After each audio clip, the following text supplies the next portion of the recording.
নজর রাখছি এবারে বাংলাদেশের দিকে। বাংলাদেশের প্রাক্তন প্রধানমন্ত্রী শেখ হাসিনাকে এবারে ২১ বছর কারাদণ্ড দিল আদালত। হাসিনার পুত্র ও কন্যার ৫ বছরের জেল। বাংলাদেশে প্রত্যাবর্তন আটকাতেই চক্রান্ত বলছে আওয়ামী লীগ। এই নিয়ে জানবো বিস্তারিত। আমাদের সঙ্গে যুক্ত হয়ে গেছে প্রতিনিধি শেখ মনিরুল। মনিরুল, কি জানতে পারছো? দেখো, এই মুহূর্তে সব থেকে গুরুত্বপূর্ণ খবর হচ্ছে বাংলাদেশের পূর্বাঞ্চলের যে প্লট দুর্নীতি মামলা, সেই প্লট দুর্নীতি মামলায় এইমাত্র শেখ হাসিনার সাজা ঘোষণা করা হয়েছে। বাংলাদেশের প্রাক্তন প্রধানমন্ত্রী শেখ হাসিনাকে ২১ বছর কারাদণ্ড দিল ইউনূসের আদালত। এবং এই একই মামলায় তার একমাত্র পুত্র সজীব ওয়াজেদ জয়েরও সাজা ঘোষণা হয়েছে। তাকেও ৫ বছর কারাদণ্ড দিয়েছে বাংলাদেশের আদালত। এছাড়াও শেখ হাসিনার একমাত্র যে কন্যা সাইমা ওয়াজেদ পুতুল, তারও সাজা ঘোষণা করা হয়েছে। তাকেও আজকে বাংলাদেশের যে আদালত, তাকেও ৫ বছরের জন্য কারাদণ্ড দেওয়া হয়েছে। কয়েকটি প্লট নিয়ে এই মামলা হয়।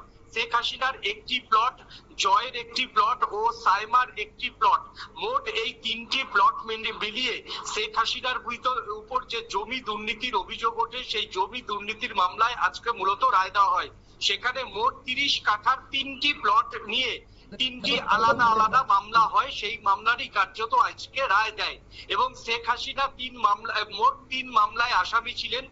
প্রতিটিতে তার ৭ বছর করে কারাদণ্ড হয়েছে। জয় আসামি ছিলেন একটি মামলায়, সাজা ৫ বছর কারাদণ্ড এবং ১ লাখ টাকা জরিমানা।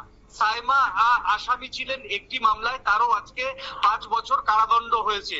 উল্লেখ্য, একজন গ্রেপ্তার এবং খালাসও হয়েছে একজন। ২৩ জন যে আসামির মধ্যে ২২ জনের অনুপস্থিতিতেই রায় দিয়েছে ঢাকার আদালত। গ্রেপ্তার হয়েছেন কেবল রাজা কৌরের সাবেক সদস্য খুরশিদ আলম। ৩ মামলায় ১ বছর করে মোট ৩ বছর কারাদণ্ড হয়েছে তাদের। একজন আসামি খালাস পেয়েছেন, তিনি হলেন তার বাড়িতেই প্রশাসনিক কাজকর্মের দায়িত্ব ছিলেন কর্মকর্তা সাইফুল আলম। ইতিমধ্যেই জমি দুর্নীতির মামলার যে রায়, ফাঁসির দণ্ডের পর এই যে রায়, সেই রায় নিয়ে কিন্তু তীব্র আলোড়ন বাংলাদেশের সৃষ্টি হয়েছে।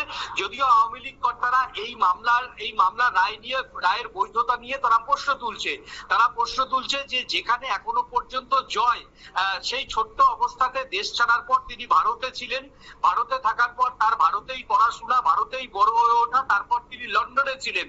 সে কিন্তু খুব একটা দেশে আসেনি কোনোদিনও।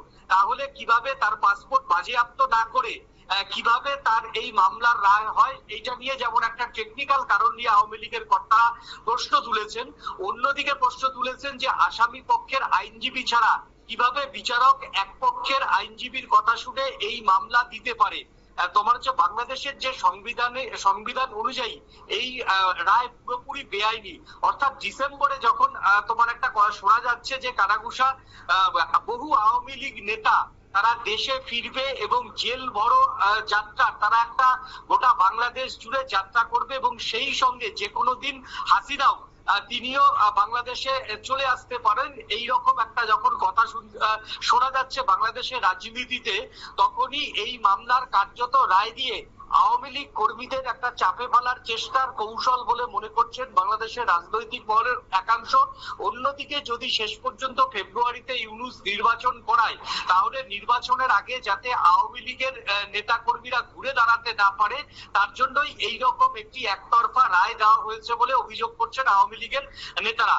আওয়ামী লীগ নেতাদের যেটা মূলত অভিযোগ, এই ক্যাঙ্গারু কোর্টের রায় তারা ডোন্ট কেয়ার করছেন এবং এই রায়ের কোনো বাস্তবতা নেই বলেও মনে করছেন। যেখানে আসামি পক্ষের আইনজীবী এখনো পর্যন্ত একটি হিয়ারিং ও উপস্থিত ছিল না, সেখানে এই মামলা হয় কি, বা এই মামলার শুনানি কিভাবে হয়, কে ট্রায়াল দিল, কে বিচারকের কাছে এই জবানবন্দি গুলো দিল, তা নিয়ে কিন্তু ইতিমধ্যেই প্রশ্ন উঠতে শুরু করেছে।